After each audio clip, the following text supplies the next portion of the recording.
Prime Minister in the past has said that he would only consider a pipeline project, an oil pipeline project, to be included on the list if proponents came forward with a project. What indications do you have from the Prime Minister that he would consider a proposal coming directly from the government of Alberta?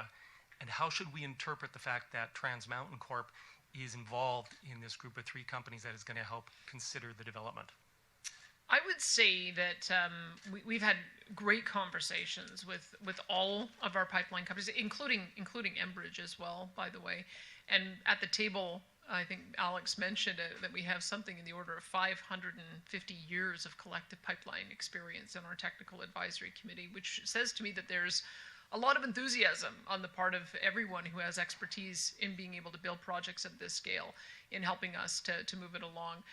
I think Trans Mountain sees an all-of-the-above approach. We've been very supportive of their aspirations to expand their production, whether through compression or some of the other mechanisms that they're using to dredging the second Narrows. So I think what they see is that because we understand that things can be staged, supporting Trans Mountain, supporting Enbridge's expansion of its main line, and this is a project that if we start today, may be able to be commissioned and start up within 5 to 10 years. So I think that it's all a matter of scale, but I think it enhances the projects of every pipeline company for us to be talking about a project of this particular scale.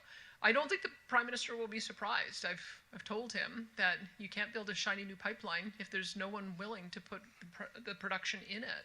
And to be able to get the producers like Cenovus and others to be willing to expand production, we've got to address the bad laws, the tanker ban, the emissions cap, the ban on being able to talk about emissions performance, that so-called greenwashing bill, among the convoluted process for approvals through C69, all of those things.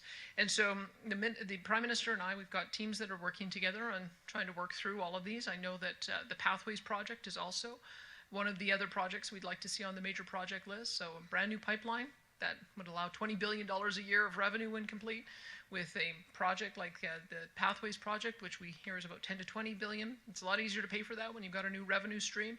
But to get either of those built, we have to fix the underlying investment climate. And I think that's the grand bargain we're talking about, is all of those things together.